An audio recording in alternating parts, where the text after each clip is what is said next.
to stand, and you said you want to jeopardize it. But when they said that they want to come for a rally and they have chosen Ogbe Stadium, a stadium that you did not build. Even the entire that stadium we have built, I don't really think that person like Obaseki has been, a person like Godwin, let me not use Obaseki, person like Godwin, Obaseki has been known in a those state political field or in a those state public facilities. So that is a wicked man from the bit of it. You see, when he was answering questions from Sheung, you will see that he was not comported. Because there was nothing for him to there was no reliable answer for the question that Sheung were asking him. And that is why he was lying, continuously lying and lying and lying.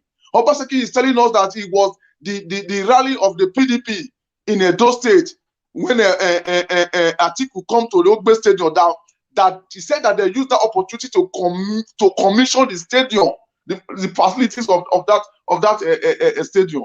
You see the kind of life on the bit of air. So basically, he's telling us that right now that it was what they call it, Atiku Abubakar that come to commission the Ogbe Stadium that has been completed for all this for more than a year, if I don't make mistake, or a year plus. So when a man is, they say the liar has no memory. He does not even remember. If you even ask him, he will not remember what he's saying. So I'm very disappointed in him. We know who he is. We know it's the kind of, just like the way Alex addressed, the kind of person Obaseki is. In fact, as we speak today, we all know that in security purpose in Edo State, Obaseki have not spoken anything concerning him. Many things that the Edo citizens have been facing right now that is not talking about. So we know. We're just looking at him. We just keep quiet, looking in the way we are looking at what they call him, President Muhammadu Buhari, to just for time to just arrive and pack his bag and baggages and leave Osadebe Avenue. So we believe very soon he will leave Osadebe Avenue. And you see, because of the Obi movement, according to the word of, let me borrow the word from our brother, Patrick Obayagbona, who said that the political sirocos of the Obi, because of the Obi that God have made to stay. Obaseki said he will not allow them to use Ogbe Stadium. But at the end of the day, they occupy all the old streets in Benin. You see how God do things. You said the Ogbe Stadium did not inform you on time, but you push them to where that they have a lot of space to occupy. That's what Benin, the language in Benin, Benin said, meaning you will chase a child to a vital land. You will punish a child to a land, that full with milk or honey. That is what happened yesterday. He refused in Ogbe Stadium. At the end of the day, the streets were open for them. The value they used were open for them. Many areas, were open. I am surprised to see, my very first time for me to see a political candidate who the gate of Oba, the great Oba of Benin Kingdom, the gate were open for people to enter. They all parked inside. I don't know if you guys observe it. That they were even at the corridor of the entrance of the palace, which is the hall where Oba received visitors. They were all there. It never happened in our political history that the palace of the great Oba of Benin Kingdom will be open for people's supporters of a president candidate to enter. So this to show that yes, we the Edo, we are the heartbeat of the nation. When we point finger at a place, we arrive there. When we say yes, nobody can turn our back from our yes, or nobody can force us to say no for what we have decided for. So Obaseki know it very, very well, and he know that his actions and for him making himself available like as a tool to PDP or to Atiku Abubakar to use the Edo people is not going to work for him. The tools are only going to work for those people who will collect money from him, and at the end of the day, they will vote their conscience. It's not going to work for the Obi movement people, and it's not going to work for those of us who are fully, believe that in Obi we are going to have peace in Nigeria. In Dati, we are going look at the vice president candidate of the person of Dati. You see the sign of humbleness. The man kneel down when we were answering the question that the great Oba asked him. He were on his knees. answering questions. This is to tell you how people want to bring it themselves as a leader, telling you, making us understand that this is who they are. You understand me now? So Obaseki, with his own PDP and without his own PDP, we are going forward. We have already taken Edo State already. Edo State from Edo North, Edo South, Edo Central, Edo, every part of Edo, we are all obedient. And it starts from there anyway. Just like one of the speakers, Alex said before, we the Edo in diaspora, we are the people who saw this action. I remember one time with Sister Rita, we were so confused. We don't even know where to enter again. We were talking about how we come to God should bring somebody that will go to the PDP and take over from the PDP and change Nigeria. Sometimes Sister Rita dragged us back to APC again. Some of us will say, how will you support it? Telling us to support to come from all this wicked party. Until finally, God now remove Obi from PDP to Labour Party. That is where Sister Rita, that word came in from her when she named Obi the Rock. Name him Obi the Rock. So we started and we said, even if nobody is supporting Obi, with this man, as we are seeing as dissidents, we have seen the kind of person in him, we are going to support him. So Obi is all the way to Aso Rock come 2023. For we Edo State, we have already chosen. Let me downgrade from that. Let me move straight to the word of what they call him, Governor Shukuma, Professor Shukuma Soludo, for the words he used, the trigger are. You see, Soludo, a person who I just see that, when a criminal, like what some people call Obaseki, a criminal mastermind, when a criminal want to prepare ahead of how he's going to steal, we make sure that he used every angles, to clear the ground before that time come.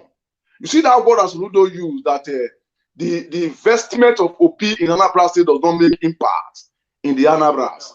Soludo is just telling us that time will come, we should not put hope there, or we should not put eyes there that will be left huge amount in office, or will be invest in the name of Anambra, that the investment are still coming to the state governor, which is Soludo today. He wants us to draw our attention out of that direction. Or he wants to draw the people's attention out of that direction. He wants to make us to believe or to convince us that he is the one that is generating the revenue right now in Anambra State, which we all know. After the leaving of Obi in office, we all know how Obiano come into office, how Obiano vandalized the money of Anambra State, how Obiano, hand over to Soludo after some hours. He was about to run out of the country. We all see all these things. We see all these things. So Soludo is just preparing ground ahead for people to know that, not to put their mind there that when time comes, we will ask you questions. And we are going to ask you questions. I'm just urging the Anambra citizens right now that you guys should focus on this governor called Soludo.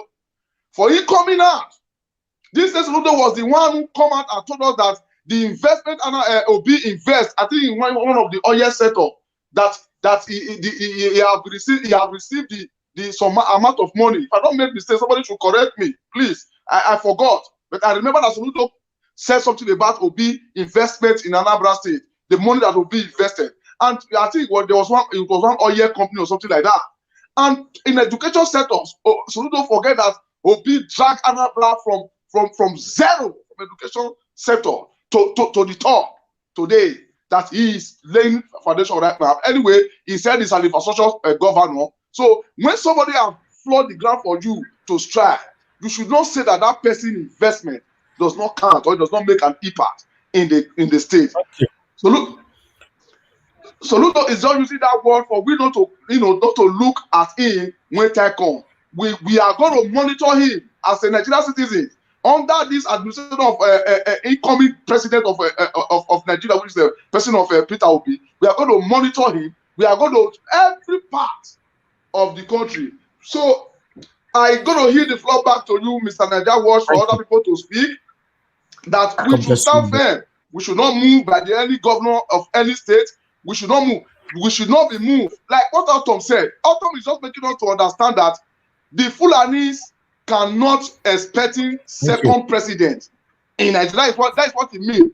Author does not say that Fulani is not in Nigeria or they are not Nigeria. Fulanis are Nigeria, and it is separated the good ones from the bad ones. So author make us understand that Fulani bad ones dey, Fulani good ones dey. The bad one is from outside of the country. So I thank you all, and we should stay focused. We should not be moved. Thank you all, and God bless you, Mr. Najawash, as I yield the floor back to you. Thank you for the opportunity given to me to speak. God bless you. God bless you, Mr. Aigbe. We missed you. It's been a while. Thanks for joining us again. Exactly, sir. Thank you very much, sir. It's work. I know that time I spoke, I was in Nigeria. I come back some days ago, and they just hooked me. As I talk to you right now, we don't get chance. I just have the opportunity to just enter this evening, and I come early. And that's why I have opportunity to, the chance to enter. I'm with you, with God who made me, in physical and in the spirit. I am with you, my brother Nigerians, and every member of this platform. God bless you all. Thank you once again. Thank you so very much. All right, I appreciate every one of you right there for your time with us. I think we should move on to the next topic now, since our brother have already started talking about it. I'd like us to listen to Soludo here, and then we take reactions. God bless you all. Please share this broadcast, like the broadcast. The like is not very encouraging. Please just hit the like button. God bless you all. Able to flag up. I was going to ask why you that able to flag off. Former Governor Peter Obi has talked so much about how much of prudence that he introduced into the governors in Anambra State, and perhaps that could be a very good standard, because globally there is a caution on the cost of governance, and perhaps what experts have said that governance in Nigeria, leaders need to look into cutting cost of governance. Would the Peter Obi template be working for you? Are you doing more than that? Are you looking in that direction? I don't know about Peter B's template. I'm pursuing Soludo's template, which is Soludo's template that it takes about, producing results by being accountable and prudent. It's not, we don't save money for the sake of saving money. Saving money is not an output. It's not an outcome. Can you imagine? We don't save money in the sake of saving money. Can you imagine? This one is just someone like Obaseki again. Let's continue. We don't save money for the sake of saving money. Saving money is not an output. It's not an outcome by itself. We put money to produce value for our people. If you don't have something to spend money on, then save it. But if you have something, you can't have your people in the hospital dying and you say you are saving money and so on, and poverty is escalating and so on and so forth. Now, our own fiscal prudence is to be able to cut down waste. We've cut down the cost of governance, those cleaning offices and so on and so forth, various contractors providing services to clean offices, government offices. 137 million a month with equipment and so on. I'm here at the governor's lodge. We haven't changed one piece of furniture. We haven't bought anything new. It's just what we inherited. Office of, First Lady, this, and we don't have that. We haven't bought even a bicycle for... Because this is an area in which you are very...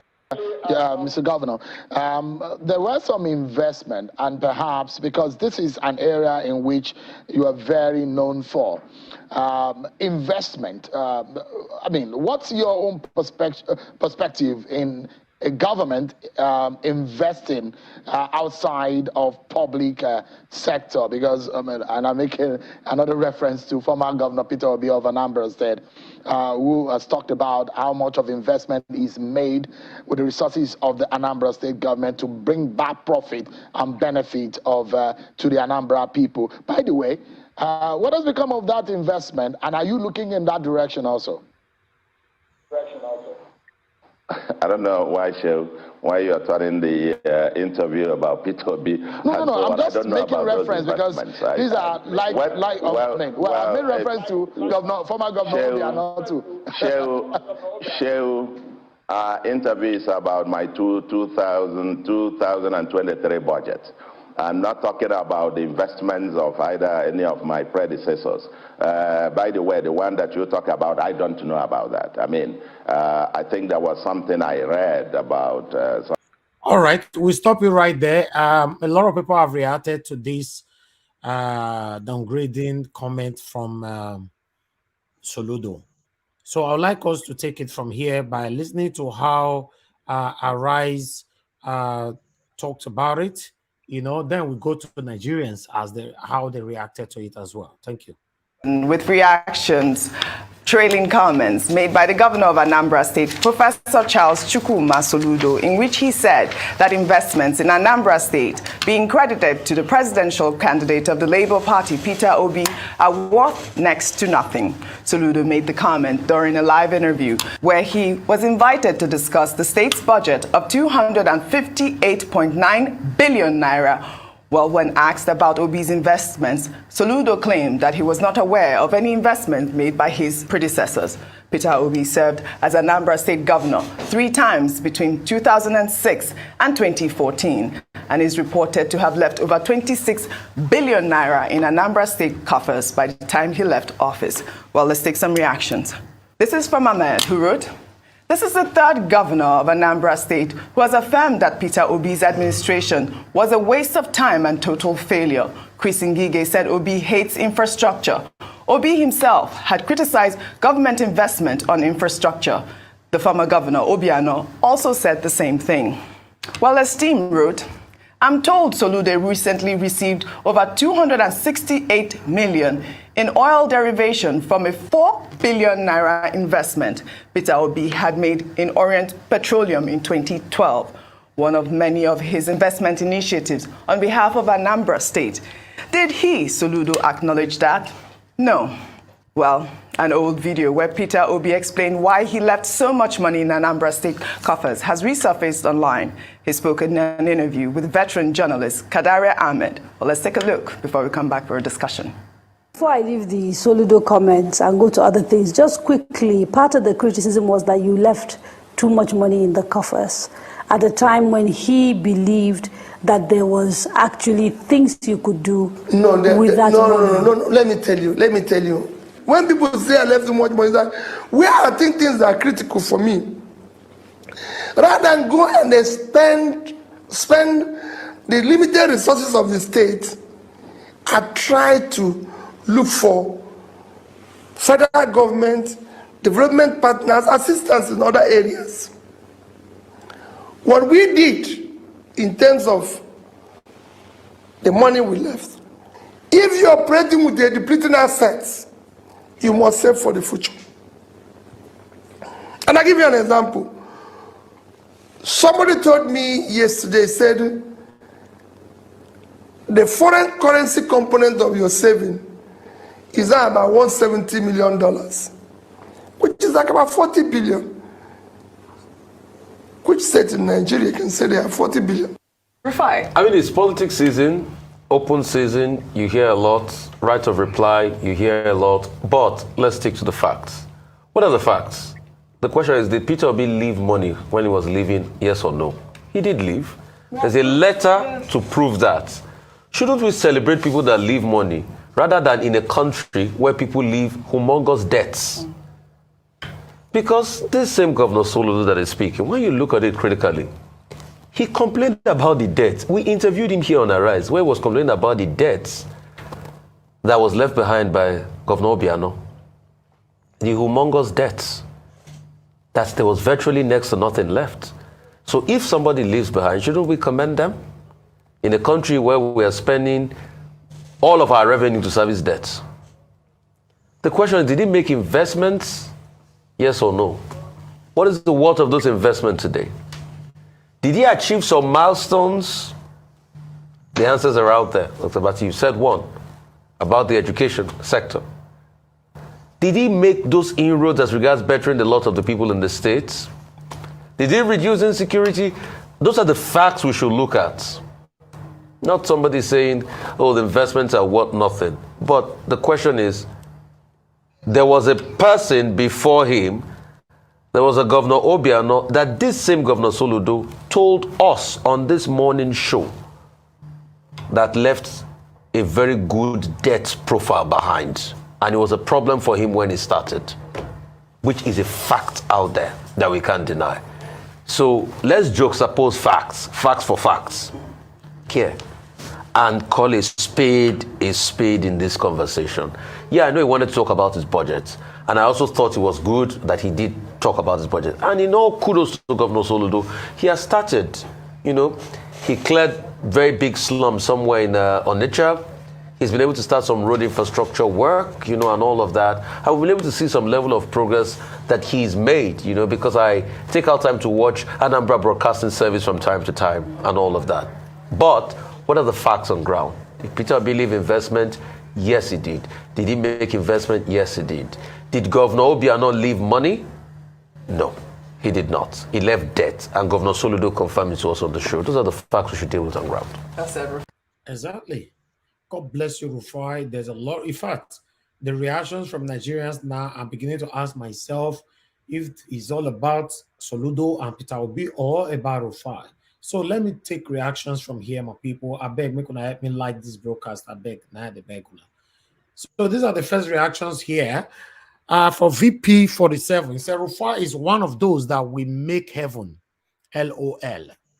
Man is just too sincere with his statement, is never biased. We have another one here, it's quite long. Says Soludo didn't wear the thinking cap of a professor while he made that statement. Did he take over from Obi? Question. There was a huge 8 years in between, and the fact remains clear. 1, Obi invested and not looted. 2, Obi invested in the state's name, not his personal or family name. 3, could Obi have been able to sustain or maintain the investment while he was out of office? I think Obiano and Soludo should be held responsible for those investments. 4, might I as well hold Soludo responsible for the CBN's failure since he was a predecessor? He should use his brain. Oh, all right. We have another response from here who said, never seen any governor leave so much money for his state. In terms of integrity, Peter Obi is the best. Imagine accusing him for investing and the business not yet profit yet. How much did Amazon CEO recently lose? Investment is either profit or lose. I don't see anything wrong with what Peter Obi. He obviously had good intentions. He invested. We have another one here who said Nigeria has only one qualified journalist, and that is Rufai, and the rest journalists are all yes or sir, madam to our government officials. We have another one right here which said Rufai just nailed the fact without fear while Abati was just beating around the bush. Did Obi leave fund and investment as a governor? Yes, the records are there. Who took over from Obiano? Did Obiano leave any fund as a governor? No. Even Soludo confirmed it himself. So whether Soludo thinks the investment is worth to nothing, this should not be Obi's concern. 8 years is a whole lot for mismanagement by Obiano. So the blame should be for Obiano, who Soludo's predecessor, not Obi, who left more than 8 years ago. We have another one right here. Please mute yourself. Don't unmute yourself. Any noise from yourself, that is Moses. Please stay mute. Just stay mute. Don't unmute except you want to say something. God bless you. Thank you. Anytime OG asks for opinions, I always look forward to Rufai's updates and pray Abati concludes his own speech in time. All right, we have another one here. Obi opened our eyes to what good leadership should be. I'm from Anambra State and happened to be in Anambra when Obi was a governor. Soludo is clearly not happy with Obi because he didn't support him when he was contesting for governor. All he has been doing is going about taxing people unnecessarily. Virtually everyone in Anambra is complaining right now.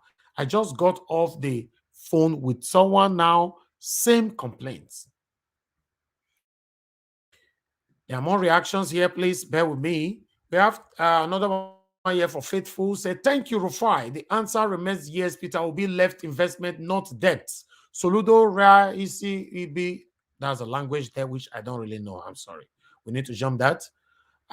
We have another one here from, he said, Mr. Rufai, this your wisdom and knowledge will never be taken away. Oh. The way you talk is full of wisdom, shy. And please, let's try to give him more time to talk because the other man there takes a lot of time summarizing what we already know. Okay. We have a mini. Rufai is just the kind of person, the kind of people this country needs today. People who says the fact and the truth, not minding who is watching. Secondly, Arise should be asking Obiano these questions, not Soludo. Okay, we got another one here from Izu. Rufai, you are so intelligent, never braced or biased. I thought that's what he wanted to say. And for Soludo, I hope he knows the meaning of his name. Should we blame you for the problems facing CBM today? Kudos to the whoever has done well. For the embezzlers and wicked, they will never see peace. Okay, the last one. That was from Praise. He says, Soludo is actually exaggerating. Let him answer this question. Did he leave money or not? Rufai is a very truthful person. He don't take sides, unlike the other big head. I don't know, be big head when they talk. I mean, my mother for talk that one. Meanwhile, that is all the responses, all the reactions from Nigerians. I would like us to take it from here. I appreciate you all. We have somebody already calling in. Before I move on, now let me speak to this person. Mr. F.A., thanks for calling us. Good evening to you. You have 1 minute. Please talk to us. Please tone down your system, Mr. F.A. Tone down your system. Okay. Good evening, Nigeria Watch. Thank you, my brother. Go ahead, talk to us. Good evening, the panelists, the great panelists. I respect your panelists. Yes, sir. They get swag. The best. I love the best panelists ever. Even Sarita, yes, I love. In short, I don't know how to thank those people. Thank you. See, my bros, my contribution this evening, I'm very happy. God, I don't know. I want to explain my feelings to you. I'm so very excited. I'm happy. But I can't deceive you, bro. The issue is that Rufai, Rufai, Rufai deserve to work. In short, I don't know how they put people for position. If Obi, I know say Obi don't already be our president. May Obi, may call Rufai for something. Rufai, that guy, not because say maybe the guy they do his job, but they do one clean mind. Exactly. We need people like this. You understand? We need people like Rufai. People like Rufai. No, that guy. I don't know why I don't know. See, bros, Rufai. Now because I your call this thing because I they follow this Rufai for long. Even if you do on live video, if you do on live show like this, I they follow anytime they hear his voice. Yeah, they hear him attack. My head, my brain go the ginger. So let me just tell you.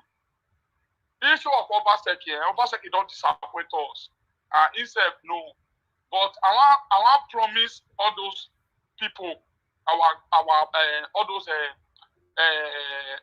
Tinubu, Atiku, when they try to bring war upon Nigeria. I want to tell them today. What I want to talk now and their children. Now I want to make this message go to their children. At least their children need to understand. Say, man, Nigeria is unmet. Nigeria is short. Is finished. Then their children need to tell their parents, their father now. Say, man, at least make them just calm down.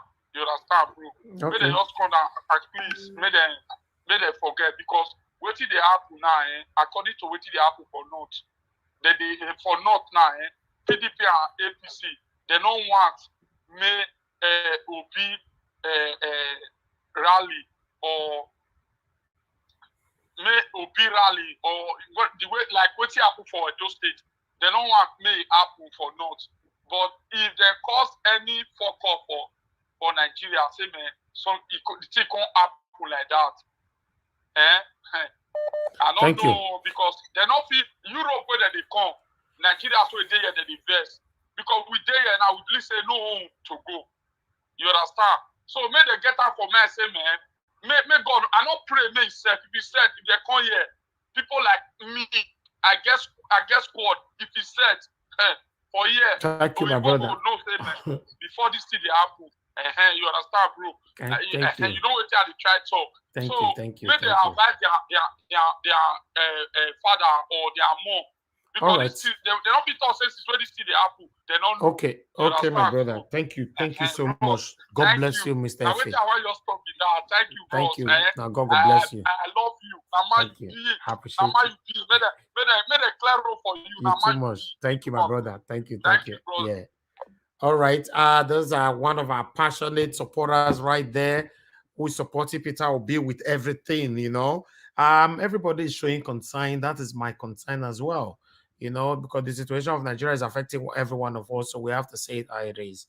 Okay, Patricia Enofe, my dear sister, thanks very much for joining us. I'll see you right there. I can see Thomas Oko, thanks very much for joining us. It looks like it's your first time on this channel. We want to welcome you here. Admins, please join us to welcome Thomas Oko here because I can see you said nice to be here. It shows it's your first time here. Endeavor to subscribe with us, hit the notification bell to be notified whenever we are on air like this. We are here 7 days a week, Monday to Saturday, 10 a.m. news review. We are here Monday to Thursday, 5 p.m. Nigerian time. We are here talking like this. And Fridays, our debate, which we are here 6 p.m. Saturday, 6 p.m. Sunday, 6 p.m. So we are busy. We are always here talking about the things that's affecting us in Nigeria. In fact, joining together to fight for our future. Thank you very much for joining us once again. And every one of you or anyone that is right there, if it's your first time joining this platform, please endeavor to subscribe, join us more often, and let's share ideas together. Now God bless every one of you. So please, I'll move on now to the first person here now. Is a different topic, which is Mr. Alex. My brother Alex, is your turn now. Please talk to us.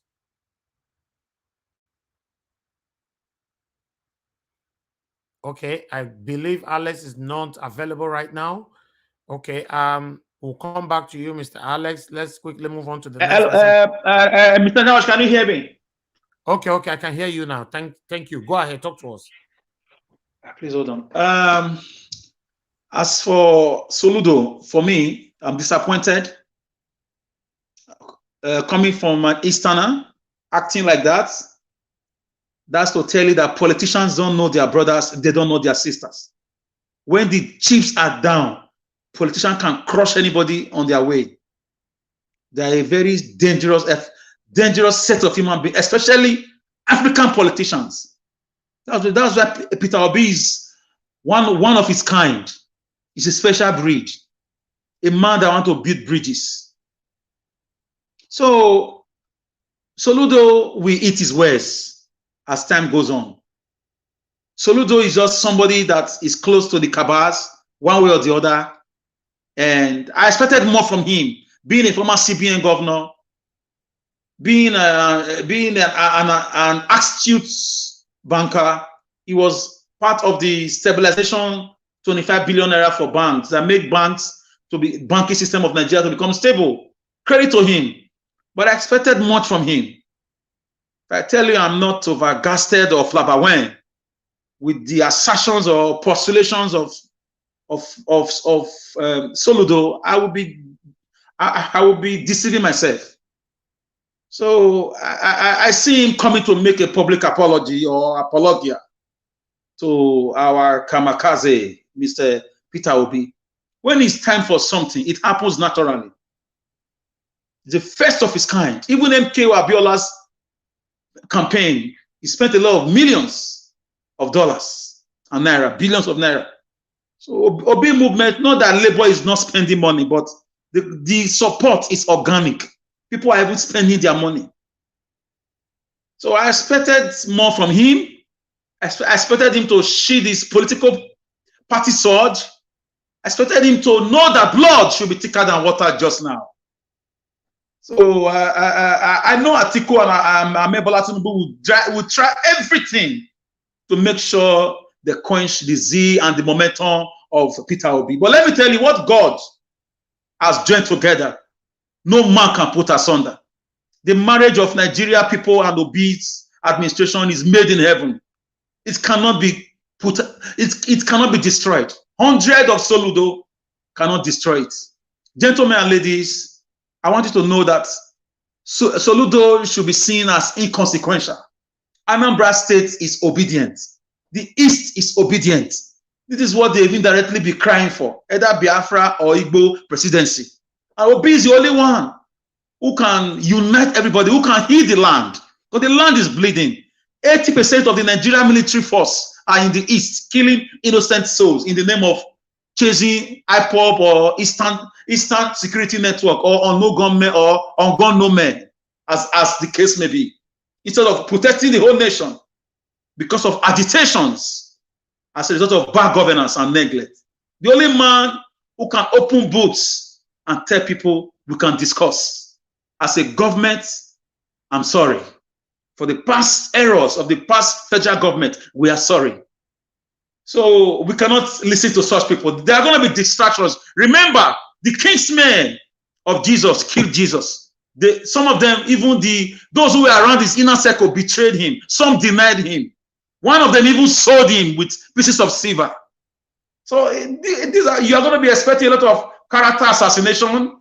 You are going to be expecting corrupt journalism, expecting political mafiatic activities from governors who are serving, who are affiliated to Amebola Tinubu and to Atiku, the political tourists of the Nigerian presidential race. I want to tell Professor Soludo that Nigerians worldwide are very, very angry with him. They are disappointed in him. He has to, with immediate effect, rephrase or reparaphrase his comments on Peter Obi, because he's the only shining light, the only thread holding this country together. And the thread is not always strong. If we miss out on Obi by the whiskers, kiss Nigeria goodbye. Anambra government state house will not contain him. Fulani government will not be able to save him. Because the only person that is coming down everybody, in spite of the hardship, in spite of the corruption, in spite of the killings, in spite of the agitations. If you watch it now in the West, the Yoruba Oduduwa Republic agitators, they've sheathed that sword already. They are waiting for next 3 months election. If you watch it now, the Middle Belt people, they've already sheathed their sword already. Even the IPOB, they are coming down slowly. They are coming down, apart from the Fulani soldiers that were sent, these so-called unknown soldiers that were sent after the Eastern Security Network, who are only acting as other vigilante in every part of the world, in every part of the country, as a self-defense. So Obi is the only one coming down, people. Obi is the only peacemaker right now that we have. And I can assure you, immediately he gets sworn in, because the vote is already overwhelmingly on his side. And immediately he's sworn in, Obi is going to do a lot of movement. He's going to meet a lot of people. He's going to go to a lot of areas. He's going to meet people. He's going to open books, constitute panels, invite people to come with their evidence of Lekki toll gate, everything. So Soludo will come and apologize between now and 1 week or so. Thank you. I will drop it there. Thank you very much, Mr. Alex. I can't wait for him to come and apologize. That will not depend if we are going to accept his apology at that time. Thank you very much, my brother. I'd like us to move on to the next person. We have a couple of new people joining us today, subscribing with us. God bless you all. We have one on the screen here, which is Ovi. Greg Ovi, I mean. Thank you very much for joining us. We'll come back to you shortly. Let us quickly go step by step. Mr. Ike, thanks very much for joining us once again, sir. It's your turn to talk to us. Everybody have 2 minutes now so that we can round up. We'll be here now for almost 3 hours. Go ahead, Mr. Ike.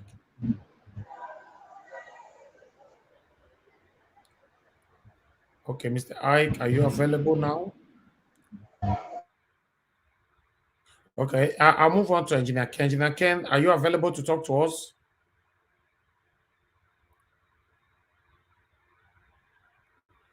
All right. Moses Mono, is your turn. Talk to us. Hello, hello. Can you hear me now? Yeah, I can hear you, Mr. Moses. Where are you joining us Okay. from? Yes, from Abia State. Okay, thank you very much for joining us, Mr. Moses. Please talk to us. It's your first time here on this channel, right? No, no, no, no, no, not really. I think I've been with you people since last month. Oh, God bless you, my brother. Talk to us. What's your take on all this? Now, honestly, first I want to, the last topic was the first one was on Obaseki, but though that one has passed. Come to Soludo. Honestly, I was very very shocked when he said that utterance was a very bad one. He's a role model to me, if I may say, because when he was the governor of CBN, I so much looked up that man as a prof. His intellect and what he has done. And when he opened his mouth to say that, it shocked me. It really, really shocked me. That was when I realized that an Igbo man is an enemy to his brother. Honestly, I really, really put my head down when I heard that from a prof.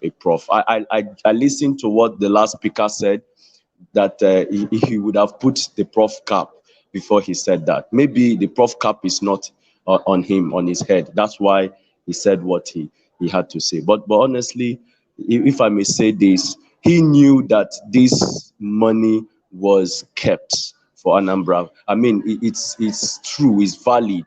Nigerians, we know Peter Obi kept money. Peter Obi left it there. Even it's not Jesus Christ to do everything for the state, but I know Peter Obi did something and left money for the people. When Obiano came in, he would have been straightforward with his words. He would have been straightforward. I mean, if somebody is saying something, he knew that this money was there. Obiano lavished it. And during that time, I know he was used for other things, and I think I was told that the airport was done with that money as well, and other things that Obiano. I mean, he lavished that money, which I don't know what he used it for. But Soludo would have been specific. I wondered why he wasn't specific. Even when he brought up the issue that Shemu was trying to, pinch him, trying to bring out words from his mouth, he would have not said anything. But he said it, one-sidedly. He would have opened up to say this thing is not the issue on board. I mean, he would have been so learned with his words, but he decided not to. I mean, not to be careful with words, not to be circumspect with words, and he went ahead to, to stab his brother, his Igbo brother at the back. I mean, this is bad. Remember when Atiku was even supporting the Fulanis, and Autumn said, "Oh, you are supporting your brothers," because the Hausa people cannot backstab. I have been watching, I've been listening to politics, I've been moving around, the Hausa brothers, the Fulanis, they cannot do this. I mean, if you look at politics very well, we say that they are not okay because in politics, but they are the one that knows this thing. They are the ones that follow politics. I've not seen an Hausa man, I've not seen a Fulani man stabbing his brother at the back, but this is so unfair. From a statesman, from your own kindred, from your own kinsman, from your own person. This is very, very bad. So if a Soludo did not, or if Soludo is saying that what he said, he's standing, on his feet to say this, what I said is true, then it means that everybody in Nigeria will want to believe that what P2B kept for Anambra people is false. Because everybody in social media now, they are saying that, why would you keep money in Anambra State when the people are suffering? Why will you keep money in Anambra State where things would have been done? When infrastructure is there, you would have built road, you would have done other things, you would have, projects are there for you to be done. For you to do. Are you getting me, brother? So I don't understand why this is happening at a time where we need ourselves in the South and Southeast to come together and support somebody that we know we have been marginalized in the past. We have been, we have been spat on in the past. A lot has been said concerning us. And this is somebody that wants to unite Nigeria. He did not say that I am an Igbo man. He said, I am a Nigerian that want to unite Nigeria. That was what Peter Obi always said. That was his word. So I wonder why we in the South, we in the Southeast, we will not look at this as an opportunity, that is just once in a lifetime, just once, that we should embrace it and see how it will go, how God will help us. And here we are, stabbing our own brother. I mean, this is bad. This is really, really bad.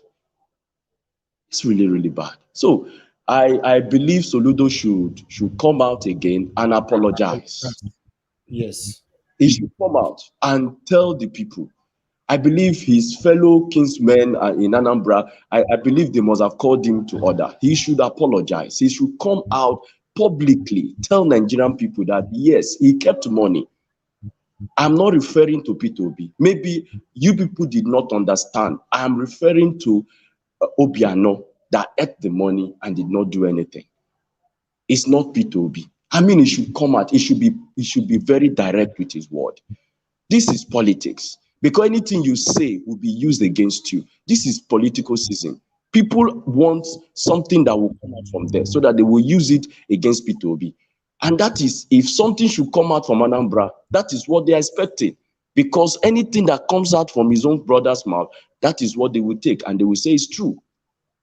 So Anambra people should watch it. They should know when they come out and when they say something. Because P2B is not Anambra president. He is Nigerian president and he said it already. Exactly. And that is my take on this today. Thank you, sir.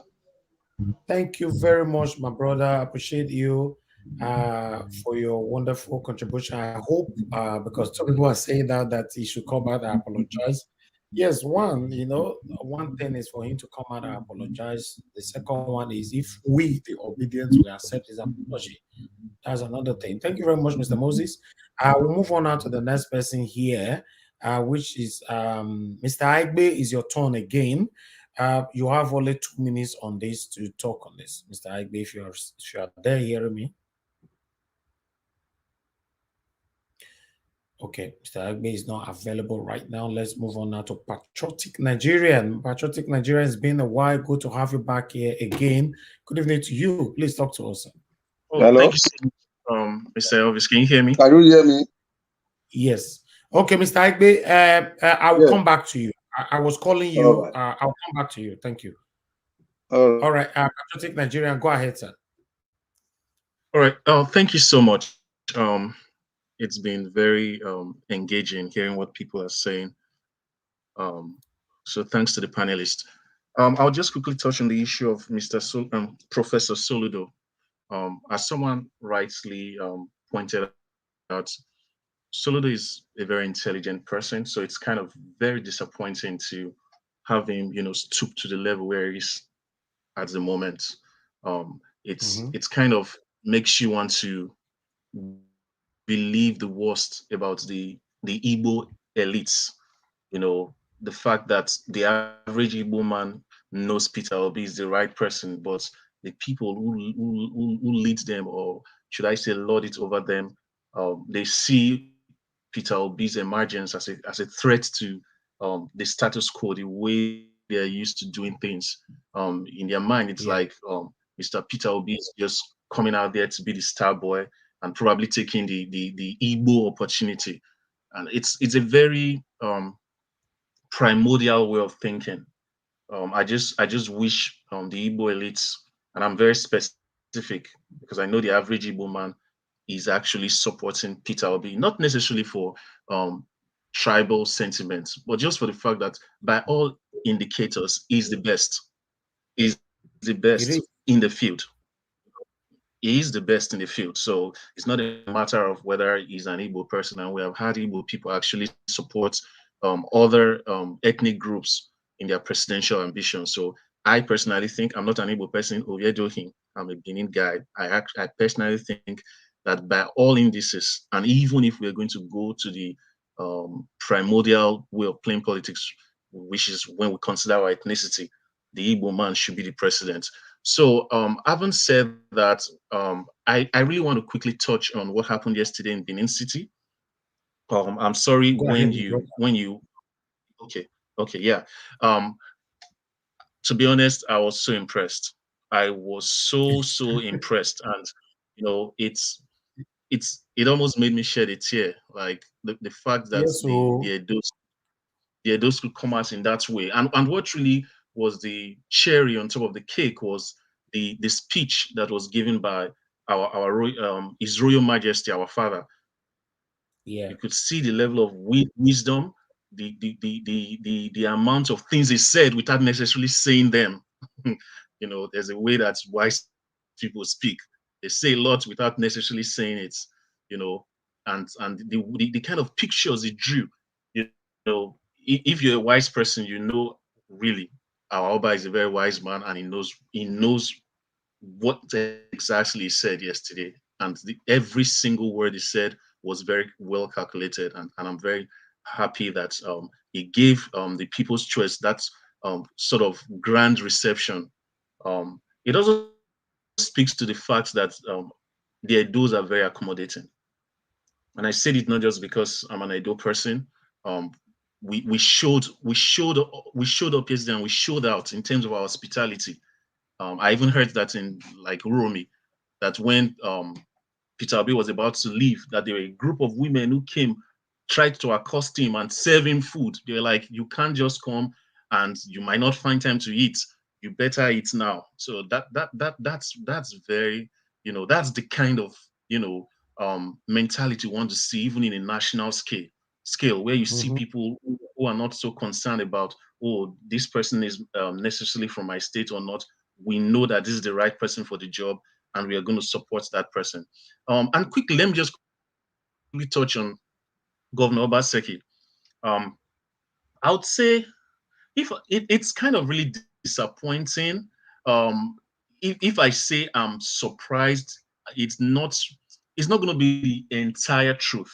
We actually hoped for the best with Governor Obaseki, but if we look at some of his precedents, which I'm just going to point to two of them, you would see that probably there was this it was very clear from the beginning that this is the kind of person he might be. The first thing is something our brother Alex is always harping on, is absolute the kind of um lack of concern, is nonchalance about what is going on with the Fulani herdsmen killing people in the hinterlands of Edo State. That does not speak well of someone whose people actually lifted him to the place where he is now. The way that people, including people like yourself, Mr. Elvis, and this platform did so much to ensure that this man, who at that time was obviously the people's choice, gained Yeah. ascendancy with the thinking that, oh, he's going to pay back and show that amount of love for his people in protecting them against these people who are making incursions into our land and raping our women. The second incident was when a fellow Edo man who was a senator representing Edo State, the person of Senator Matthew Rogide, came into Benin just for the sake that that man spoke about impeaching the president because of what the president did. Obaseki was right there when some group of thugs assaulted a senator who obviously is his brother, and all he did was just come there and smile. So that's someone who's all about the politics. At that time we kind of gave him an excuse that, oh, probably because he's under Oshomole's coverage, that's why he could not speak then. But we're kind of seeing the kind of person he is now, and how he can throw his people under the bus just for political expediencies. So I'm not so surprised. But that being said, thank you so much for this time. I'm really happy to be part of this panel. I really miss hearing from some people. I've been hearing a lot from our brother Alex, from what's Omoye's corner, Sister Yeah. Rita, and then there's this guy that I really like hearing from, Theobala. I don't know whether he's been here for a while now. Teobala, we have not heard from him. He have not been on the panel for a while, but he called in a couple of days ago. Okay, great, He great. called I through just the wanted to hear. phone. Yeah, Okay. yeah. All right, thank you, sir. Thank you very much, Patriotic Nigeria, Sadebawe. Thank you very much. All right, I'll move on now to ECBD. Mr. ECBD, is your turn. Talk to us. Good evening to you and happy weekend to you, sir. Yes, good evening, Mr. Niger Watch. Good evening, panelists, and good evening, everyone listening to this wonderful show, anywhere in the world you are. Well, first of all, I think the brother that spoke before the last speaker. Hello. Oh no, please don't unmute yourself. Anybody shouldn't unmute themselves, please. Go ahead, Mr. ECBD. All right, thank you. So, first of all, the brother, what's the name? Soludo is not us. You know, when you were talking about Soludo, you kept on. I know it's a reflection of maybe he's a public figure and all that, but it's not us. It's no secret that the average southeastern person is for Peter Obi. So, but I understand what you mean. And the thing about Soludo is that there's this video, there's this link I also sent you by the chat, Mr. Nigerwood. The thing is, Soludo contradicted himself. Obviously, he fell for the bait of Sheung. Oh, You please understand? stop unmuting yourself, please. Stay mute, please. Yeah. Go ahead, So Mr. he fell. ECBD. All right, thank you. He fell for the bait of Sheung, Sheung Kimbaloye. He's a wonderful um, interviewer. I've been listening. I see the way he does the interview, very precise, and he's very good at what he does. It's just quite unfortunate that, in my opinion, he's still, under the political controlled, corrupt element of, these channels, TV. We saw what they did in 2015. Was it 2015? The one that Jonathan lost. They were used as a very strong propaganda media house against Jonathan and all that. So, well, what I want to say is that for Soludo, like what this man said, Obiano, what he told the governor of Taraba when they asked him that this money, where did you get the money that you used to build the airport? He said it's the money that Peter Obi left. So that's to just show you that Obiano, what people were saying about him, is something that people need to look into, because do you know how much it is to build an airport? That somebody left an amount of money that can build an airport. And exactly like what Rufai said, in a country whereby it's in fact it's impossible for sitting governments to leave that kind of fund, where in fact they will leave debt. Debt is a common thing. They all have to leave debt. Even I think Soludo himself said he will leave. I don't know. There was one governor that said he will leave debt, but he's going to do work or something like that. So it's a common thing. And for you to see someone that never owed pensions, that never owed salary, that never owed gratuity, all these things, and you're still able to leave that amount of money, then that is the kind of leadership that we all need to hope for. That's the kind of leadership that Nigeria needs urgently. So it's just for Soludo, I wouldn't want to dwell too much on him. I felt like obviously those things came out of his subconscious, and it shows that he's not in a good space mentally with Peter Obi. I don't know, for whatever reason. Maybe it's a party thing, maybe because Peter Obi left ABGA, or maybe he expected Peter Obi to kind of take ABGA to the national limelight. But you see, if Peter Obi had gone with Abga, they would have tagged it an Igbo, you know the way they always do these things.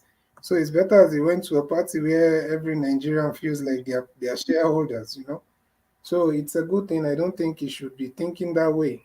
So, and I support people calling for him to apologize. You know, you just come out and make it, because just like Obaseki, most of us that Peter Obi said, we are also kind of, before this statement of Soludo, we are all rooting for him, you know. And to be honest, he has not been doing bad. He's been doing well. We are seeing what he's doing in Anambra. Okay, the part of maybe taxing people.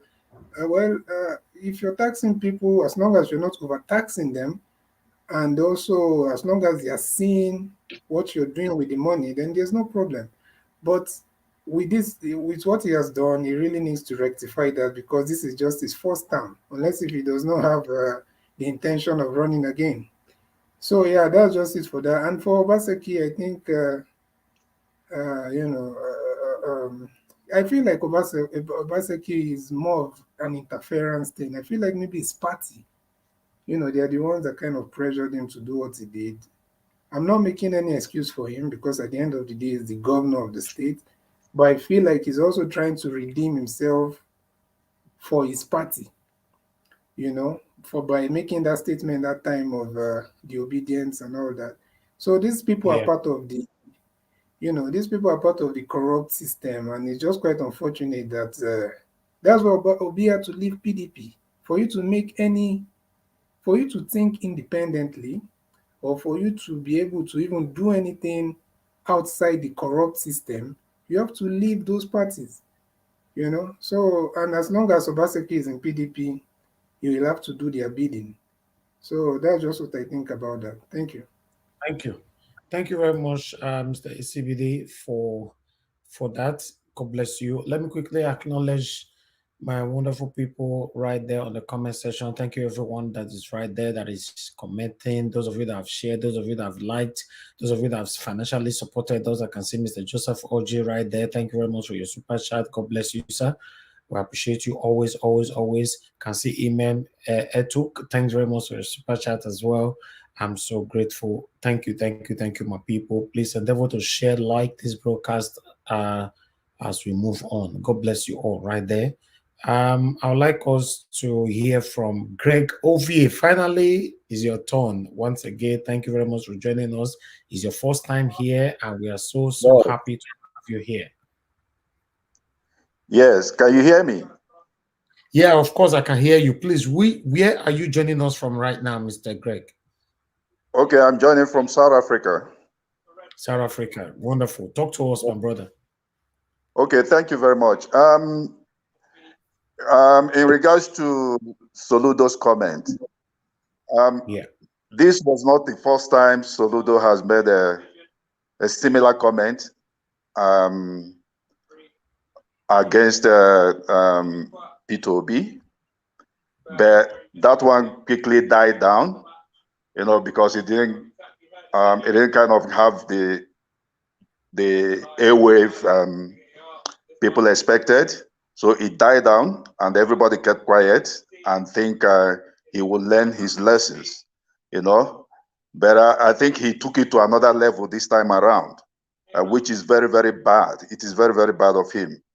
I don't know what he intends to achieve from that, but every Anambra person, every Anambra citizen knew that. They all know that Peter Obi did wonderfully well in Anambra State during his time.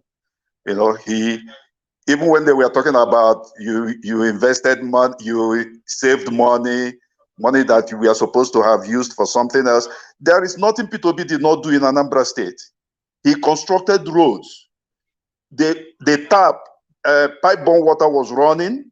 The electricity was on. In fact, we had the best electricity supply during that time in Anambra State. And I just could not understand why.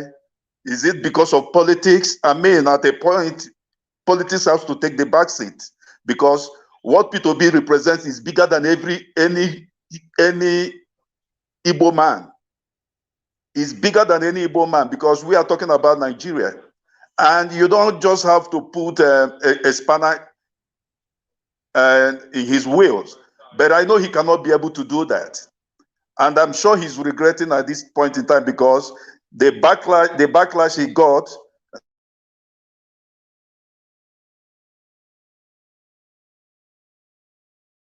All right, we lost you there, my brother. Mr. Greg, are you there? Oh, very sad. We lost you there. I think we need to move on in case you're available. Okay, let me go to Mr. Aigbe. Mr. Aigbe, are you there with us? Okay, let me move on to the next person. Remember, if I call you, you don't answer us on time, I will move on to the next person. When you return, you have to wait for the person to finish talking. I was actually talking. Can you hear me? Okay. Yeah, we can hear you now. We lost you. Oh, I think my mic got muted. I don't know why. Yes, Mr. Naija Wash. Hello, can you hear me? No, Mr. Aigbe, hold on. You didn't answer on time. Somebody is talking now. Please stay close to your mic, Mr. Aigbe. Okay, go ahead, Mr. Greg. Go ahead, sir. Okay. So what I'm saying is that all these politicians, especially the governors, Peter Obi being one-time governor, maybe two-time governor of Anambra State for 8 years, did all he could do. So he's kind of exposing all other governors who couldn't do anything, who indebted their state so much. The money they were supposed to leave for the state coffers, they put it in their pocket and left the seat, just like Obiano did. You know, so for them to be blaming Peter Obi for saving money is just hogwash as far as I'm concerned, because Peter Obi did everything he's supposed to do as a governor. Talk about health. He rebuilt the health system of Anambra State. Is it the school, the education sector? Is it the roads? So what is it that he did not do? He did everything. He invested money in the brewery, in the oil company, and so on. I think it's Orient Oil or something like that. He did so much, and yet he was able to save all this money. So this is one thing they want to destroy, but they cannot destroy it because the facts are there. And I'm so happy Rufai buttressed on all those points.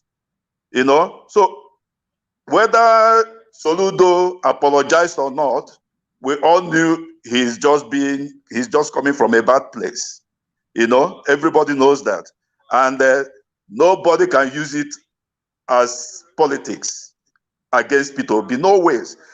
Because all of them are carrying that narrative like Peter Obi is supposed to do certain things he didn't do, and he was saving money. Why are you saving money when there are so much work to be done? They're all liars. They're all crooks.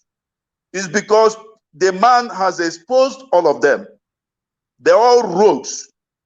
And what Edo State did yesterday, was it yesterday? Yeah. What they did, oh my God, I was here watching it on YouTube and so on. I was so amazed, you know. And if by the time Peter Obi becomes the president of Nigeria, he must know that Edo State was in the forefront for that fight, for pushing him to Aso Rock. He must know that. And what the Oba of Benin did, oh, His Royal Highness, what he said, I was shocked. I was so amazed. You know, I was like, okay, let me not use the word because I dropped some lines. I said, oh, I wanted to use the word obedient, that the man has become obedient, that His Highness. I said, no, let me not do that because I don't know if it would be a kind of a disrespectful. It would be kind of disrespectful to his throne. So I didn't do that. But everybody knows where His Royal Highness stands today, you know, and that sends big signal to everybody to Edo State, to the people of South, to every human being in Nigeria, as a matter of fact. That in what the man did, what the man did, if you have foresight, you will know that it will go a long way. It will go, even people who are sitting by the fence now will come out and say, no, Peter Obi is the right man to vote for. And I hope we'll be able to push him to that Aso Rock. Because, I mean, come to think of it, who else is there? Is it Tinubu? Is it Tinubu or who? That man is a moral burden to Nigeria. And I'm so scared because if that man happens to be the president of Nigeria, my brother, people are warming up to start blackmailing him. A lot of people who knew his stories, they will come out. I'm telling you, you know Europeans, you know Americans, that is where you have mafias. They will come out to blackmail him. And if you blackmail the president of a country, you are blackmailing the whole of Nigeria. And nobody knows where it's going to lead to. Nobody knows where it's going to end. You get what I mean? So we have to be very, very careful. Nigerians have to be very, very careful. That man will be the worst thing that will ever happen to Nigeria. People have to be very, very careful. Because you cannot put a man like that. Is it corruption? Now we are talking about drug deals he did whatever time and so on and so forth. He has not changed. And can you imagine?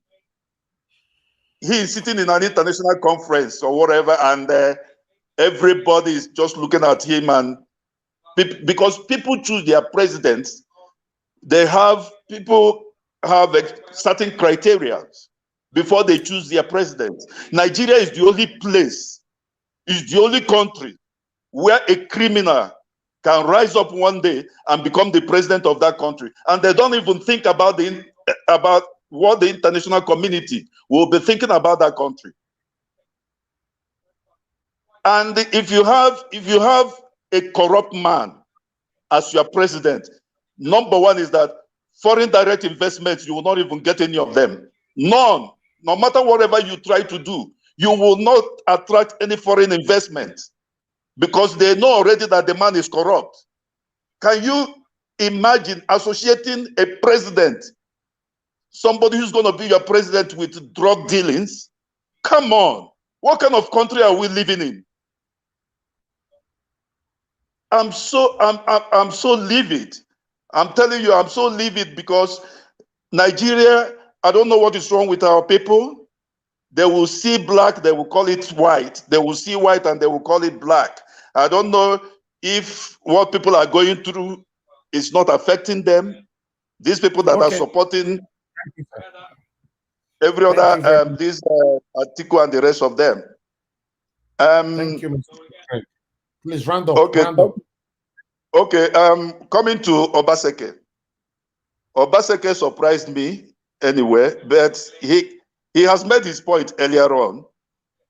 I'm sure he's obedient, but I'm sure he has been warned to desist from such comments and,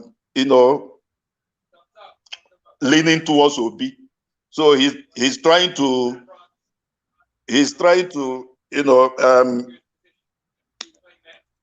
play by the gallery, and but I think that is wrong what he did.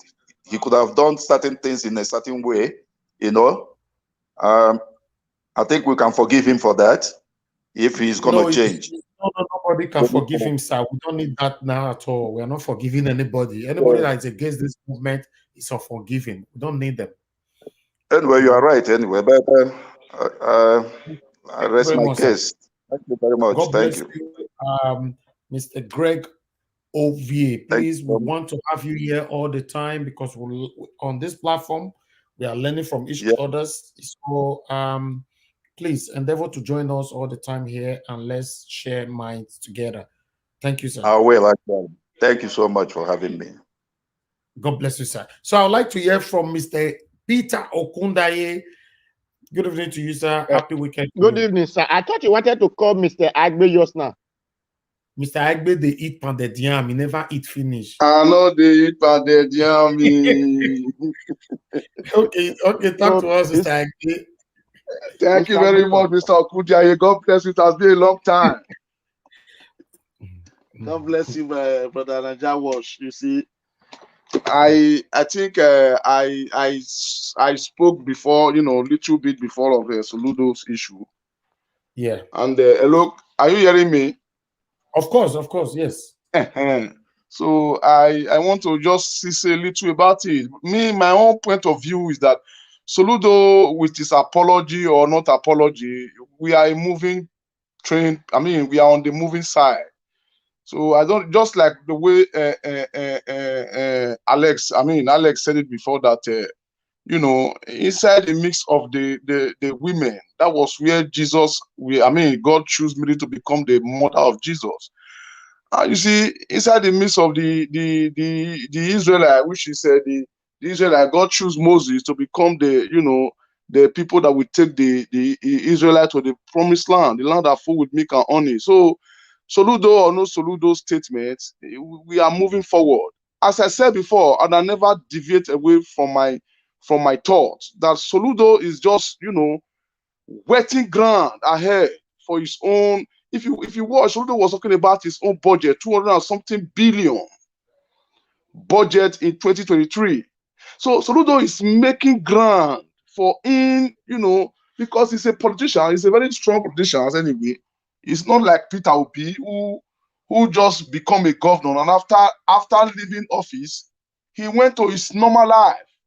There is nobody like that in Nigeria's system of politics, like the way Dati and Peter Obi is, who after senators, he went to his own private life again, and who after a governor, he went to his own private life. So Soludo, they are not like that. Soludo, they have been walking around of corridors of powers in Nigeria, corridors of power, to gain something from themselves. So Soludo is preparing ahead, and that is why we are telling Shehu that Shehu should not deviate him away.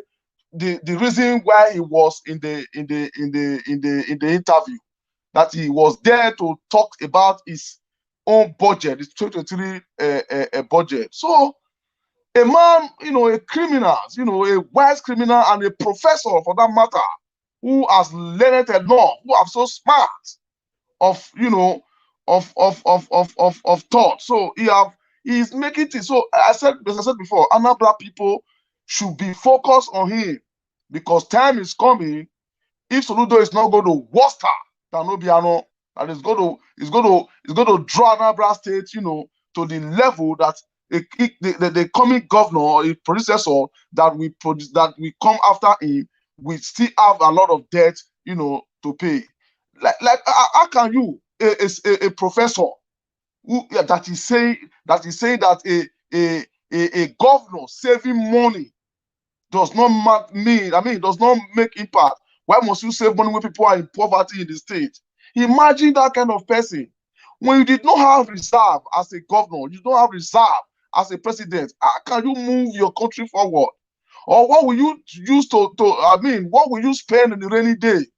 So a governor has saved behind, and the coming governor have used it to build an airport, which come out from the mouth of Obiano, and a lot of money. Soludo himself has benefited from the savings or the investing of the investors of Peter Obi of Anambra State. So as I said before, and I remain on my ground, that Soludo is just building a room, creating a space for him in future, to stand on. That is my take. Thank you, and God bless you all.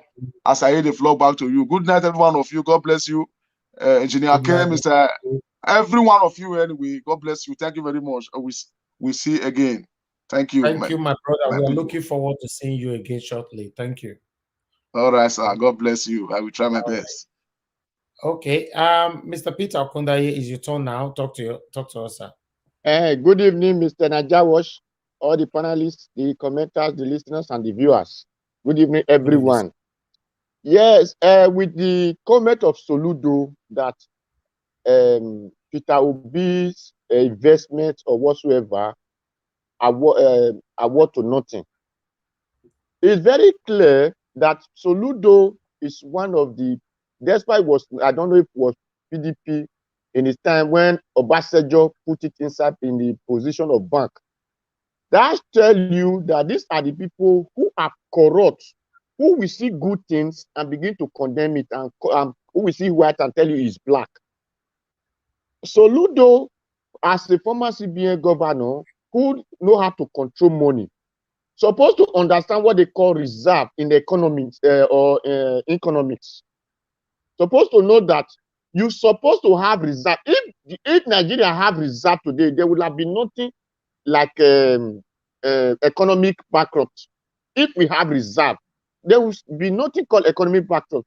A person that have house in everywhere, is it going to be a tenant? No. The reason that Nigeria is suffering is people like this Soludo who will see money and want to eat it all and forget about tomorrow because they have one religion or one white man deceive who tell them that don't worry about tomorrow, tomorrow will take care of themselves. These are what, if you ask Soludo, is either a Catholic or a Pentecostal. So they are well deceived that don't save, just eat whatever you have today. Even what you're supposed to use tomorrow, eat it today, tomorrow will take care of himself. This is what leads Nigerians to this extent. For a man who came to Anambra State, there was a big problem he met.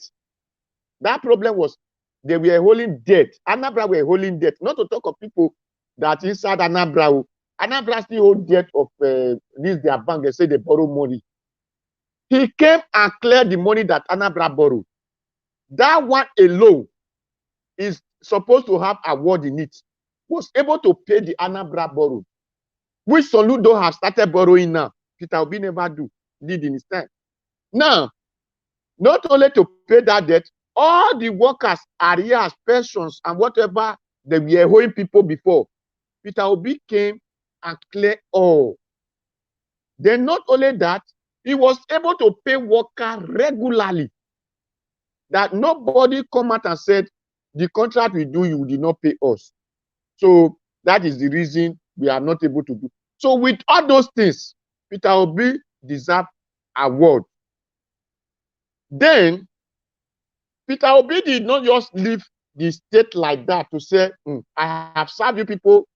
Now, any government that is going to come, we start generating money. Not to pay or to generate only. Any government that comes, we start generating money. He did not do that. He said, let me keep this money for the next government that will come. If people remember what they call Oba Market in close to Oba Palace in Ring Road, that market started in the time of Ogbemudia in military. It was Oyegu Media, something like that. Oyegu, because we call it Oyegu, or Digi Oyegu, was the one that commissioned that market. So all the time, Ogbemudia, Abusali, different Oyeregbule and others that have come, that market, they started building it. So Oyeregbule was the one that completed it. So if money that Peter Obi left in the account, we are still in account today, Soludo will have known that it amounts to something. Because he will have not be thinking of to borrow to make a 30-something trillion budget he want to do. He will have started with that one that Peter Obi said. The person is supposed to ask, Soludo is supposed to be probing his predecessor, which is called, is it William Obiano or something like that? The one also, Soludo is supposed to charge Soludo because these are not professors, these are just normal people. I don't know how English give them all these professors. Anyway, you can see different title name in Nigeria, which those people are not qualified. Now, supposed to arrest that man and tell him, come and bring Peter Obi money. Since you did not, you have ate all your money, you did not save your own, that is no problem. But the one Peter Obi saved, let me have it so that I can start working with it. Then he now said that he amount to nothing. That tell you that he's jealous, he's envy, he's angry, and he don't want to see good thing to in the life of Peter Obi or in the life of Nigerians. So it's just him is just like Tinubu and Atiku, who don't want good thing to happen in Nigeria. This is what Soludo have just proven with this his character. Because if Nigeria have service today, Nigeria will not suffer. Why did you hungry? Because you don't have. That is why we are hungry. That is why you say, let me borrow what I don't have. But if you have excess, you are the one to give to people. No people giving to you. So when people say Nigeria economic is running down, Nigeria money, there is no money. There is money. Peter Obi make money available in Anambra. So it is the wicked people like Soludo who run those money down. And that is why today Nigeria are crying that there is no money in the country. Because if all of them have been saving as Obi save his own, Soludo, what is the man name? Obiano came and saved his own. I believe Soludo will have known that there is mansions of money that in Anambra, and he will still save his own before he leave. Then he will have known that all those money amount to something, all those business amount to something. So for those who understand English, we understand that person who saved amount to something. Person who borrowed, the amount to nothing. Soludo have borrowed, and Soludo government amount to nothing because he could not generate money. Peter Obi did not borrow upon the money that Anambra were owing before he came. Upon all those things, he did not still borrow. He was able to pay that money. So it amount to something. For Soludo to go and borrow money, talking of borrowing, is government amount to nothing. So that is for Soludo. And people say he should come and apologize. We don't need his apologies because he don't have anything to apologize, because him is going to apologize out of ignorance, because his head is full of ignorances. That's why people are calling him professor. He's not a professor, because ignorance is what Nigeria learned, and the ignorant title is what they have. So only what I want him to do to come and let people know that it is not Obi who does amount to nothing something. It is Obiano that do what is amount to nothing, because Peter Obi have built a future for Anambra. It is less for the next person to continue building on that future instead of killing the future. So it is Obiano that kill the future of Anambra, not Peter Obi. We need Peter Obi to come and save money for Nigeria so that Nigeria can never borrow again. We can never expect China to come and do our railway, China to come and do our road. That is why today no federal government is working, because they are going to borrow money. But if they generate money from our country and we have excess, all our road will have been better today. Electricity will have been good. Whatever we need will have been there because there is money in the country. So people should begin to say that, to let people know that we need person that can save. They said those money, you will have used it to create a business, whatever. There is no country that there is no poor person. There is no country in the world.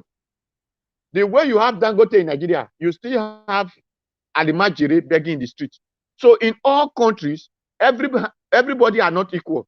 So those ones that are not equal are poor than those that are rich. So when they said Peter Obi save money where the country is poor, they will have used it. Infrastructure could not end one day. When I was small, we know what is called black and white television. Later, they do one, they say it's colored and big belly. Today, television, you hold it in your hand. We are talking on it today, although it's not called a media or handset or whatever. It's still television, because I see you, you see me, I see all that is inside. So it's television. We are not holding it on hand. So infrastructure is what keep on developing or keep on going until death take the whole world. And since the death did not take the whole world, it will keep on going. So one person cannot finish infrastructure. If we do the best, another person will come and start from there. So all of them that is coming after Peter Obi supposed to be building on Peter Obi structure or foundation. All of them supposed to, and that is what Cheung was asking this Soludo. Are you going to continue in that line so that you will be able to manage Anambra? Okay, he said he had his own idea. Fine, good. But not to say that the one Obi did amount to nothing. I'm going to do on my own part. Okay, see, let us see my own part the way we go. Completely simple. So that is for that.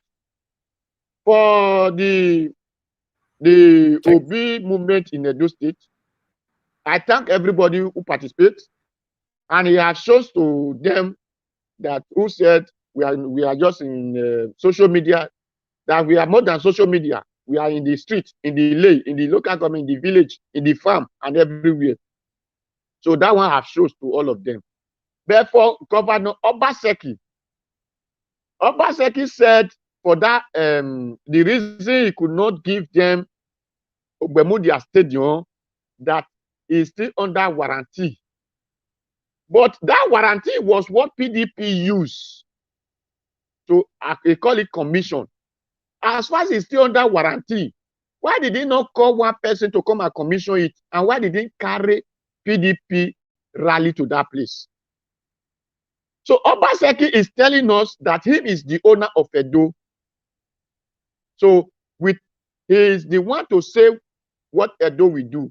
I said the other day, Obaseki should go and ask in Edo dialect that Nedo Bemalele Oyangwanigbe, meaning those that Edo club band along with should go and be very careful for himself. So Obaseki should remember, upon good as Ali, Midwest State, Midwest people still said Wali, meaning drive Ali, not to talk of Obaseki, who is telling us that he's even more dubious than British, who came to steal our land. Obaseki should be very careful. Although people think we are Christianity of these days, where me, I don't know what is Christianity or Muslimism. What I know is the Edo and the entire Benin cultures and traditions. Obaseki should be very careful the way and the manner the child is working Edo. Obaseki government is going to be useless after all his life is going to be useless, not to talk of him going to any other position if he leave this office. He have to return back to Lagos and stay, not to come and say, I want to bring this, I want to do this, I want to do that. Obaseki career have died and died completely. So thank you and God bless you. God bless everyone. Thank you very much, Mr. Peter Okundaye. Thank you very much. It's good to have you back again. And thanks for the submission right there. Okay, I would like us to move on now to Mr. Kel. Mr. Kel, good evening to you. Thanks for joining us. Please talk to us. Can I talk after the next one? Okay, we'll come back to you. Okay, we'll come back to you. Oh, okay. All right. We have Joy right here. Joy, thanks for joining us. Mr. Joy, is this your first time here? It's my first time on your show. I think there was a time I came in and I just did some donation and I left, but I listened to your show and but because of work and timing, it's really hard to join. But today I was like, I need to just speak on something that is bothering me, and I feel tuning. So where are you joining us from now? I'm joining from United States. Okay, is that Joel of Nashville?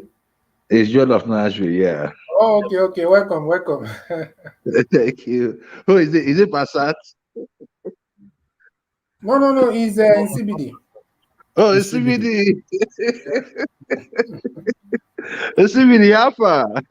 Fine. Welcome to the place where it's happening. I know. All right. Well, thank you very much. Good morning. Yeah. You say? Go ahead. I said thank you so much. Go ahead, talk to us. Thank you so much, my brothers. Good morning, afternoon, evening, wherever you may be. I wanted to talk about Soludo. Okay. I am from Anambra State, and if you understand the history of Anambra State before Ngige came in, you would understand that Anambra State was a place where nothing was going on. Like the roads were bad. Like it was really like you can literally see mansions being built, but no roads to get there. We had the Mbadinuju era.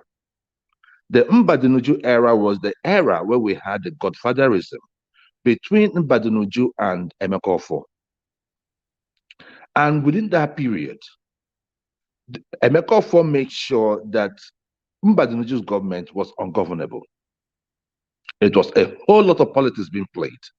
In fact, at that time, Emekofo's convoy is coming from another direction, and the governor's convoy is coming from another direction. The governor has to turn back and go. He had the firepower, he had the thugs, he had everything. That is the history of Anambra State. Until Ngige came in. When Ngige came in, we were still suffering from the godfatherism under Chris Oba. So when Atiku is telling you that, oh, we say Mbadinuju is not going to go in there, who did they give the state apparatus to? It was Chris Oba. Chris Oba came in and decided that he was going to choose the commissioners and personal assistant for Chris Ngige. Chris Ngige and a certain percentage of the state resources or state budget to be given to him. Chris Ngige said no.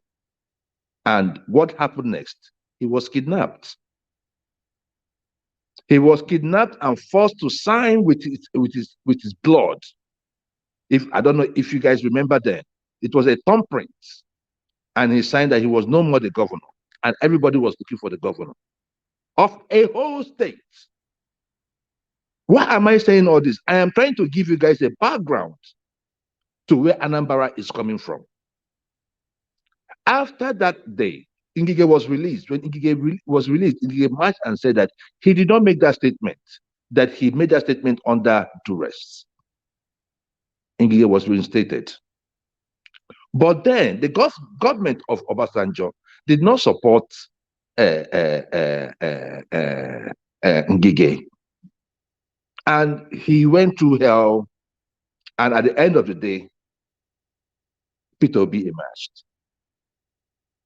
Peter Obi emerged under Abga. That was the first time Abga was having anything to do with politics with the Anambra people. But of course, with the support of Ojukwu, being that we said, this is our own, let us support this party. Peter Obi came in and exceeded all expectations. Because when Chris Ngige came in, when Chris Ngige came in, he knew that he was fighting against the beast. He knew that he had to deliver. He knew he had to be transparent. So Chris Ngige started, when Chris Ngige started constructing roads in Anambra State, people were saying that in 33 years, they've not seen a tractor in their environment. That is to tell you how bad it was. Ngige came in and did so many good things, roads and all that. When Peter Obi came in, Peter Obi took over and exceeded all expectations in education, agriculture, road network, even humanitarian services, showing that you are a human being, showing that you have the empathy of the people. You sympathize with the people. There is nothing as big as that, showing that you have the interest of the people at heart. We are in this together. Peter Obi did all he did. No borrowing, paid all the pensions. But the most important thing people did not know Peter Obi did was that he cut down the cost. One of the problems, go and listen to the interview. One of the problems Victor May had with him was that Victor May wanted an expansion of ABGA in all the southeastern states. Peter Obi was more concentrated on delivering the deliverables to the people. He wasn't there to, build, a political dynasty. No, he came in there to do his job. He saw it as a job. He was hired to do a job. He came in and he did his job and he left. That is what Peter Obi did. Go and look at all the commissioners that work for Peter Obi. This, I think, his commissioner for finance is now the CEO of Ibeto Cement. These are the kind of people, technocrats, people that after governance, they have where to go back to. They are not career politicians. That's the reason why people are still holding it against him that he did not build any structure. Because he was more about delivering the deliverables to the people. And when you want to start creating structures by people, what structures mean is that the money of the people are used to, bribe certain hands. People we call the big wigs, the elites that has kept us where we are today. That is what structure means. Can you imagine a Wike? I love Wike, but sometimes we have to tell ourselves the truth. How can you employ 100,000 personal assistants? Where is that done? Are we living in the 1900s? Even people in the 1900s did not do like this. 100,000 people. Then they are told, you say you are going to do it, make it 200,000 people because the people were crying. People were. Can you imagine the kind of mundane politics we still play in Nigeria? So that is the kind of politics, Peter. That is what they call structure. That kind of structure, it means that someone must pay for it, because if it's there for the politician, he cannot pay for it. Who is going to pay for it? The people of that state. They are the ones paying for it. And it's what it means, the implication is that they are going to remain in poverty. Certain things in their state won't be done because the money is being spent recklessly. So the foundation upon which Soludo is standing today was built by Peter Obi. And he said he didn't want to talk about Peter Obi, but went ahead to say that the money he left amounted to nothing today. Or the investment he left amounted to nothing today. We have gone through recession, Mr. Soludo. 2 fucking recession. Not even the SP 500 are doing good today. The Nigerian Stock Exchange are not doing good today. Which stock exchange in the world is doing good today, Mr. Soludo? None. So it is a share that was bought into the company. We hope in future that the share will go up and we reap from it. You did not talk about the investment he also made in Orange Company. How much did they pay you, Mr. Soludo? How much did they pay the Anambra State government from the Orange deal, the Orange and Petroleum deal? Over 200 million. Did you talk about it? No, you will talk about it. What is wrong with these people? Soludo is part of the elites. I want you guys to know about it. I was talking in another forum. I was telling them that Soludo is part of the elites. There was an interaction that happened between him and Andy Oba when Andy Oba was saying that he was the one that introduced him to Obasanjo, and he was denying it. If you go to that conversation, you find out that Andy Oba was saying the truth. But Soludo was busy trying to dodge that question. I saw so much pride in Soludo, but I did not know that that pride could, metamorphose to stupidity, to envy, to jealousy. It's unfortunate that Soludo made this statement. But looking back, even when he was talking, he said he's been prudent, that they don't have he does not have the house of the office of the first lady. P2B did not. You cut down a cleaning contract from 139 million a month to 11 million. That was the kind of things P2B did. When he came into power, they said, oh, the government house that was burnt, because the government house, if you guys remember, the government house, ABS, that's the Anambra State Broadcasting Station, and many, I think the secretariat, were all burned down when they kidnapped Ngige. So when P2B came, he had to rebuild all those places, including the government house. When he came in, they told him that the government house was, to rebuild the government house was about 800 to a billion naira. He cut a deal, and the place was built for 400 and something million naira. And people are asking him, how did you save money? These are the places he saved money. The bureaucracy, he took out the bureaucracy that had kept us where we are today. So it's a shame to Soludo. He could talk about someone that wasn't even his immediate predecessor. And he could not talk about his successors that was talking about designing money. But you can talk about someone that was like two predecessors before you. What are you talking about, Soludo? So my brothers and sisters, look, the issue is this. As time goes on, we now know people that are with us. People are talking about the leaders of the Southeast. I say, leave them alone, because we have useless leaders in the Southeast. Southeast, yes, might have been marginalized, but again, Southeast also gets a monthly allocation. What have we done with it? So it goes beyond all this. Rochas, we were talking about Rochas the other day. Rochas built some roads. Within 6 months, that road will go off. Or Hakim, the same thing. The roads or Hakim built. Go to Imo State today. You might hardly find one. Go to Imo State today. You might hardly find a road Rochas built. Go to the road. You might hardly see a road Udenwa built. That is where the corruption is. They build a road, say they built it for so and so billion. Within 6 months, that road goes off. Is that one marginalization from the federal government? Is that one Fulani? Is that one the white man? No, we are our own biggest problem. So when we can admit that there are no federal president in the Southeast, but at the same time, our leaders have not done anything significant. Until Peter Obi came in, we did not know that we had money in Anambra State. That is the problem. So my people, I do not want to go on a long rant. I mean, I just say, let me, peep in and just see what is going on.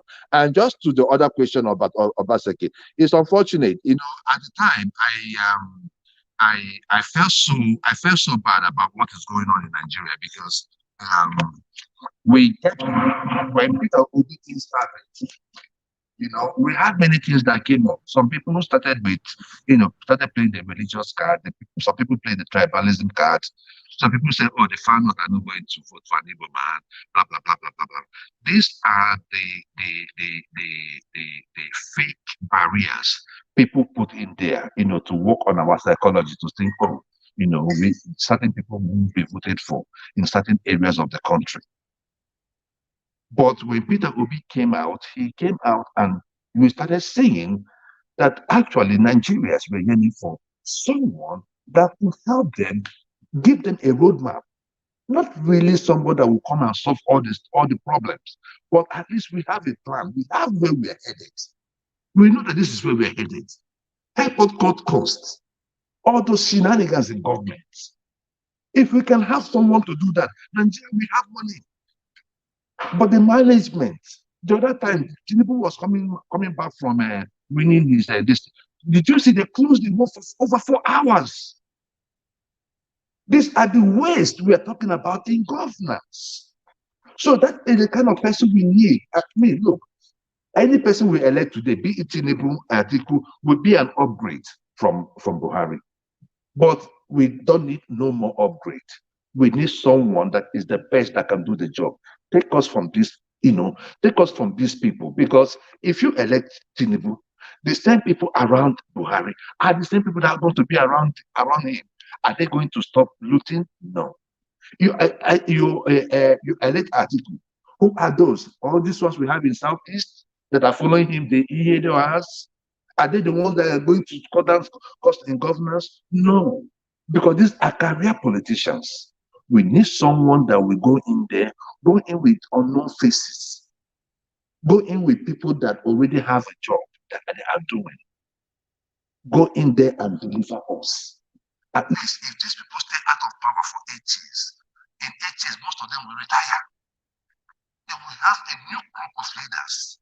Maybe the Somalis and the SDP and what's his name, the Abiola guys. We can start having those kind of leaders. But today, these people we have today, they cannot take us to the promised land. APC and PDP one and the same. My dad will say garbage in, garbage out. You put these people in there, we're actually going to get almost or more the same outcome. So thank you, my people. Obaseki did his thing. We went from being, only on social media, then we went to 4.5 people in the room. Then we went to only organized. Now we have come to the level now where. All right. Thank you, sir. Thank you so much very much. Thank you very much, sir. I wanted to give you enough time because you're the last person to contribute on this particular program. I appreciate every one of you right there. Please endeavor to join us all the time because you seems to have more knowledge about this, our political space. So thank you very much, sir. I appreciate you. Thank you.